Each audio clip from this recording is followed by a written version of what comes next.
So I am actually really happy to be here because I am celebrating the Christmas season by getting fired from my job. Yeah, I was bored and I was telemarketing, and I decided to start taking all my phone calls talking like this. And this woman named Susan, I called her, and I was setting appointments for this company called Steven Sanders and Associates. And I was all, "Hi Susan, this is Steven from Steven Sanders and Associates. How are you this afternoon?" And Susan set an appointment because she also talked like this. And when they listened to the tape, they fired me because they thought I was messing with her. I don't know if you can tell by looking at me, but I get really, really, really, really stoned before I do anything in life. And that includes getting my soul sucked out by a minimum wage job. So I got fired from a pizza place one time because I was so high, and this guy's combo looked so good.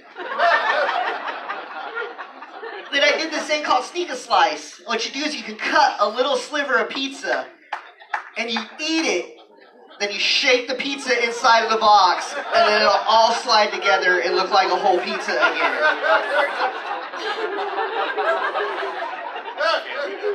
So I did that, and the guy called the restaurant saying he knew I ate a piece of his pizza because the pepperonis didn't line up.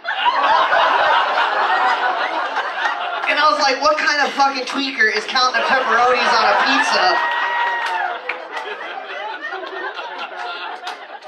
So, it has been 2.5 years since I drank alcohol, everybody. And as such, I sometimes perform at AA and NA conventions. And afterwards, this woman came up to me and she's like, "You know, Jimmy, you don't understand the nature of addiction. You don't understand alcoholism. A person that is an addict has this big, fat, emotional hole inside of them that they try and fill up with drugs and booze and more drugs and more booze until they realize that they're going to kill themselves unless they fix themselves." And then she looked me dead in the eye and said, "My new addiction is dick." And I was like, what an awesome way to try and fill up that hole. But could you imagine if she gets strung out on dick like she was when she was on dope? Hitting that rock bottom moment where she's sucking dick to get more dick? I had a rock bottom moment not too long ago myself. And no, I wasn't sucking dick. I was trying to get high and I was in a Tenderloin and it was super windy and I couldn't get the bowl lit. And it was just windy, so I ducked between this building and this chain link fence. It was super narrow and I was like stepping over all this gross stuff like heroin needles and like used condoms. And like I couldn't get the bowl lit and I was like ducking lower and lower and lower and lower and I was like right here. And there's like a pile of bum shit with a cigarette put out in it.